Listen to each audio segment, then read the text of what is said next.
This is Ayush golden. हम लोग start करने जा रहे हैं यार हमारी जावा ओरिएंटेड सीरीज के 7th ट्यूटोरियल के साथ, जहां हम लोग स्ट्रिंग्स के बारे में देख रहे होंगे और साथ ही में जान रहे होंगे कि कैसे आप किसी भी स्ट्रिंग के ऊपर ऑपरेशंस परफॉर्म करवा रहे होते हैं। तो चलिए यार स्टार्ट करते हैं हमारे इस ट्यूटोरियल के साथ। तो यार जो अब आप लोगों को स्क्रीन पे दिख रहे हैं यही कुछ स्ट्रिंग ऑपरेशंस होते हैं। सबसे पहले मैंने एक स्ट्रिंग डिफाइन कर दी है S1 और S2, और फिर मैंने उसके बाद लेंथ फंक्शन को यूज किया है। जो स्ट्रिंग की लेंथ है, अगर स्ट्रिंग 4 कैरेक्टर्स की लेंथ का है तो वो 4 रिटर्न करके देगा, और अगर वो हेलो है तो हेलो की लेंथ 5 होती है तो वो 5 रिटर्न करेगा। सिमिलरली अगर आप चाहते हैं कि आपके S1 लोअर केस में और आप उसको अपर केस बनाना चाहते हैं तो आप S1.to अपर केस का यूज कर सकते हैं। वहीं पे अगर आप अपर केस से लोअर केस करना चाहते हैं तो S1.to लोअर केस को यूज कर सकते हैं। इंडेक्स ऑफ फंक्शन का हम लोग तब यूज करते हैं जब हमें किसी स्ट्रिंग में किसी भी वर्ड या कैरेक्टर की फर्स्ट अकरेंस ढूंढनी हो। मतलब अगर आप चाहते हो कि हेलो के अंदर मुझे एल ढूंढना है तो इंडेक्स ऑफ एल लिखने पे आपको एल की सबसे पहली अकरेंस मिलेगी, और सबसे पहली अकरेंस आपको मिलेगी 2 पे, क्योंकि 0, 1, 2 सेकंड पोजीशन पे आपका पहला एल प्रेजेंट है। कॉन्केटिनेशन की अगर हम लोग बात करें, कॉन्केटिनेशन का मतलब होता है दो स्ट्रिंग्स को जोड़ना, राइट। एक का एंडिंग पार्ट और दूसरे का एंडिंग पार्ट मर्ज करना। तो उसे आप दो तरीके से कर सकते हैं। आप लिख सकते हैं S1 प्लस S2। इसका मतलब है कि S1 की एंडिंग और S2 की स्टार्टिंग को जोड़ दिया जाएगा, और S1 डॉट कॉन्केट S2, इसका भी सेम मीनिंग होता है यार कि S1 की एंडिंग को S2 की स्टार्टिंग से जोड़ दिया जाएगा। तो कॉन्केट वर्ड का भी यूज कर सकते हैं आप, इस प्लस सिंबल का भी यूज कर सकते हैं। तो यही यार होते हैं स्ट्रिंग के ऑपरेशन जो हम लोग देख रहे होंगे इम्प्लीमेंटेशन के टाइम भी। अच्छा, कुछ स्पेशल कैरेक्टर्स होते हैं।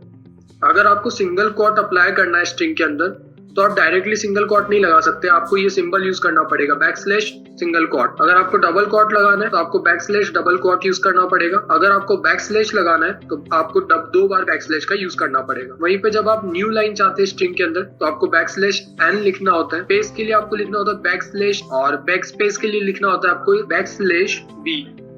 तो यही कुछ स्पेशल कैरेक्टर और कुछ फंक्शंस होते हैं जो मैंने आप लोगों को बताया। तो इन सब चीजों की इम्प्लीमेंटेशन देख लेते हैं यार अब हम लोग। तो यार स्ट्रिंग के अंदर हम लोग स्टार्ट करेंगे सबसे पहले लेंथ ऑपरेटर के साथ। तो उन्हें डिफाइन करने से पहले मैं सबसे पहले दो स्ट्रिंग डिफाइन कर देता हूँ। यहाँ पे मैंने यूज कर लिया स्ट्रिंग S1, और स्ट्रिंग को लिखने का तरीका यार आप लोगों को पता है, आप इस तरीके से लिख सकते हैं।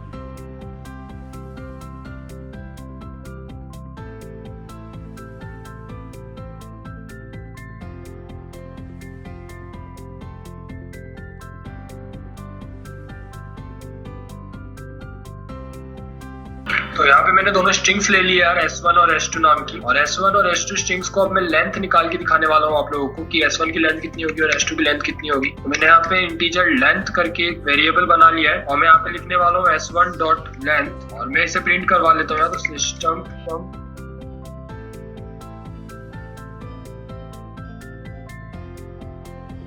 तो मैं इसे रन करवा लेता हूँ और आप लोगों को बता देता हूँ कि यहाँ पे सही से लेंथ प्रिंट हो रही है या नहीं हो रही है। 4 प्रिंट हो चुका है, आप ये देख रहे हैं आप, 4 प्रिंट कर चुका है यहाँ पे। और 4 प्रिंट इसलिए हुआ क्योंकि हमने S1 की लेंथ देखी थी, तो GOOD टोटल 4 कैरेक्टर्स को मिला के ये स्ट्रिंग बनी है, और इसी वजह से उसने 4 रिटर्न कर दिया है। अगर इसी जगह हम इसको S2 के लिए परफॉर्म करवाते तो मैं इसको S2 के लिए रन करके बता देता हूँ एक बार।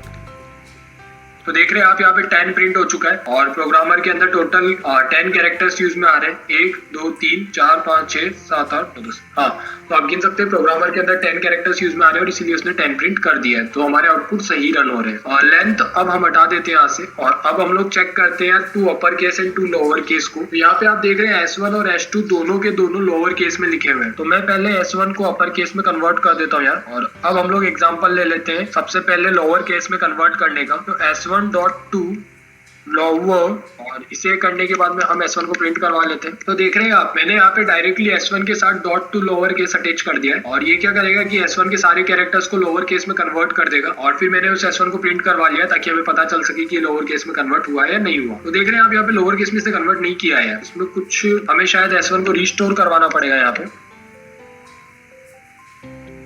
हाँ, तो देख रहे हैं आप यहाँ पे रन हो चुकी है चीज। हाँ, तो जब तक आप S1 को रिस्टोर नहीं करवाएंगे S1 के अंदर, क्योंकि S1.to लोअर केस आपने यूज तो कर लिया है, लेकिन वो परमानेंटली चेंज नहीं करेगा S1 को। तो परमानेंटली चेंज अगर आपको करना है तो परमानेंट चेंज के लिए आपको S1 के अंदर वापस से उसे रिस्टोर करवाना होगा। अब हम लोग इसे S2 के लिए यूज कर लेते हैं यार, कि S2 के अंदर कैसे कर रहे होंगे।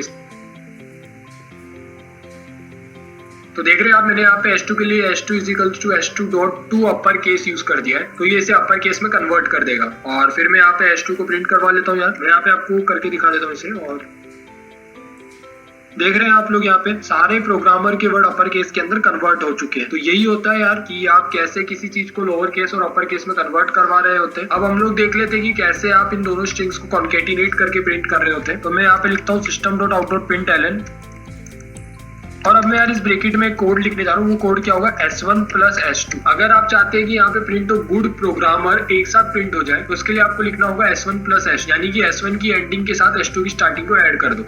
तो देख रहे हैं आप S1 प्लस S2 एकदम अटैच हो चुके हैं। और अगर आप चाहते हो कि यहाँ पे आप एक स्पेस प्रिंट करवा दें, तो जैसा कि मैंने आप लोगों को बताया था कि आप बीच में एक स्ट्रिंग ऐड करिए, तो ये भी कॉन्केटिनेशन ही होता है। तो आप चाहे जितनी स्ट्रिंग्स को ऐड कर सकते हैं इस ऑपरेटर को यूज करके, और वो सेम ऑर्डर के अंदर उन स्ट्रिंग्स को ऐड करता जाएगा। तो यहाँ पे आपने S1 स्ट्रिंग लिया है, S1 स्ट्रिंग में एक स्ट्रिंग ऐड की है जो कि स्पेस की बनी स्ट्रिंग है, और फिर आपने S2 स्ट्रिंग को ऐड किया है। तो ये तीनों स्ट्रिंग ऐड होके हमें एक आउटपुट दे रही होगी, और वो आउटपुट होगा गुड प्रोग्रामर और बीच में स्पेस प्रिंट हो। तो यही होता है यार कॉन्केटिनेशन का एक तरीका।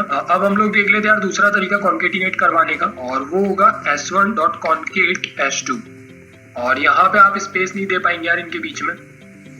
देख रहे हैं आप यहाँ पे डायरेक्टली उसने गुड प्रोग्रामर करके प्रिंट कर दिया है, बट यहाँ पे अब हम लोग इनके बीच में स्पेस प्रिंट नहीं करवा सकते, और यही सबसे बड़ा रीजन है। और इसीलिए दो अलग अलग ऑपरेशन, जब भी आपको कंप्लीटली उन्हें मर्ज करना हो, लाइक अगर आप GOOD को दो स्ट्रिंग में डिवाइड करके और उन्हें कंप्लीटली मर्ज करना चाहते हैं, तो आप S1.concat का यूज कर सकते हैं, क्योंकि वहां पे आपको स्पेस नहीं लगाना है बीच। बट जब आप गुड प्रोग्रामर को ऐड करना चाहते हैं, तो जब आप कॉन्केट फंक्शन का यूज करेंगे तो आप उनके बीच में स्पेस नहीं दे पा रहे।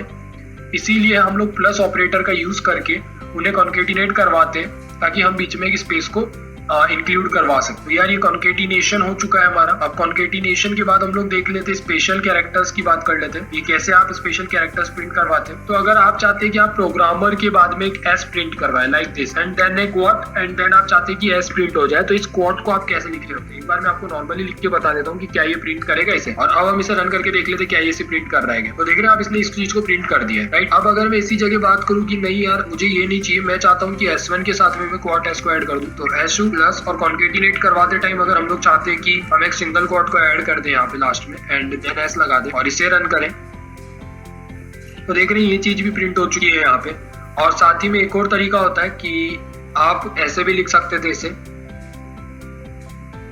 लाइक आप लिख सकते थे S2 प्लस, और फिर ब्रैकेट के अंदर जाके आपने बैकस्लैश सिंगल क्वोट लिया है, और उसके बाद में आप S लगाते तो भी आपको सेम आउटपुट ही दे रहा होता।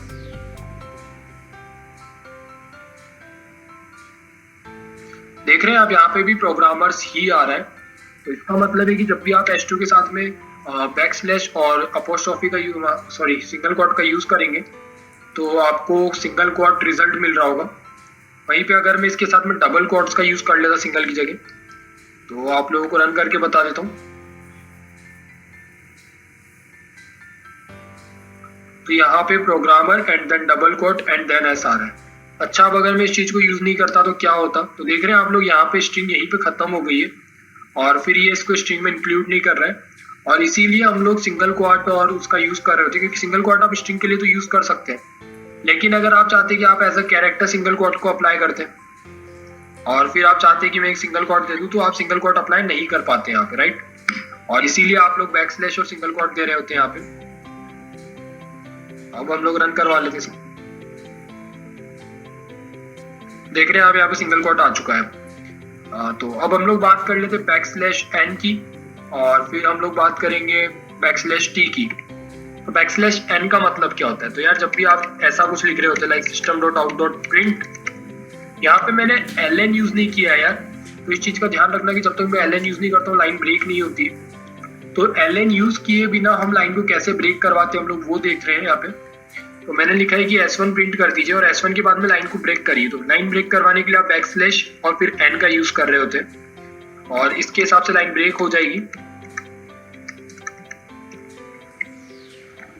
तो अब हम लोग देख लेते हैं, अगर हम लोग हमारे प्रिंट करवाने के तरीके पे ध्यान दें यार, तो हमने सिर्फ प्रिंट लिखा है और नीचे वाले में प्रिंट ln लिखा है। इसका मतलब है कि S1 और S2 सेम लाइन में प्रिंट होने चाहिए, लेकिन हम लोगों ने एक बैकस्लैश n को ऐड कर दिया, और बैकस्लैश n को ऐड करने के कारण वो नेक्स्ट लाइन के अंदर प्रोग्रामर को प्रिंट कर रहा होगा। देखिए आउटपुट गुड के बाद में प्रोग्रामर नेक्स्ट लाइन में आ चुका है। अब अगर मैं इस बैकस्लैश एन को यहाँ से हटा दूं तो ये इन्हें सेम लाइन के अंदर प्रिंट करके दे रहा होगा हमें। तो देख रहे हैं आप यहाँ पे सेम लाइन के अंदर प्रिंट हो चुकी है। तो बैकस्लैश एन का आप इसीलिए यूज करते हैं ताकि आप उन्हें नेक्स्ट लाइन के अंदर प्रिंट करवा सकें। और अब अगर मेरे को एक स्पेस देना है इन दोनों के बीच में, और मैं चाहता हूँ कि यार मैं एक ऐसा स्पेस देने की जगह मैं बैकस्लैश टी को यूज कर लेता हूँ ताकि एक टेप जितना स्पेस आ जाए। तो देख रहे हैं आप दोनों के बीच में कुछ ज्यादा स्पेस आ चुका है। एक स्पेस प्रिंट करने से ज्यादा बेटर है कि आप बैकस्लैश टी करें ताकि आपको ये पता चले कि हाँ वो दोनों स्ट्रिंग्स अलग अलग है, वो दोनों साथ में नहीं है। और जब आप कॉन्केटिनेट करते हैं तो आप नॉर्मल एक स्पेस प्रिंट करवा सकते हैं। तो इस बैकस्लैश टी का हम मैक्सिमम टाइम यूज कर रहे होते हैं जब भी हमें कोई डेटा टेबुलर फॉर्म में प्रिंट करना होता है, like name, roll number, division. जब हम इन सब चीजों को टेबुलर फॉर्म में प्रिंट कर रहे होते हैं तब हम लोग बैकस्लैश टी का यूज करते हैं ज्यादातर।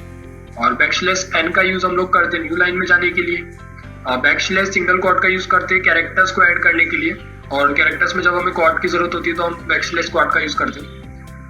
बैकस्लैश डबल क्वाड की तब हम बात करते हैं जब आप चाहते हैं कि एक स्ट्रिंग के अंदर आपको क्वाड प्रिंट करवाना है, डबल क्वाड। तो इसीलिए हम लोग बैकस्लैश लगा देते हैं डबल क्वाड के आगे ताकि वो चीज प्रिंट हो सके। तो बस यही कुछ चीजें होती है यार स्ट्रिंग के अंदर।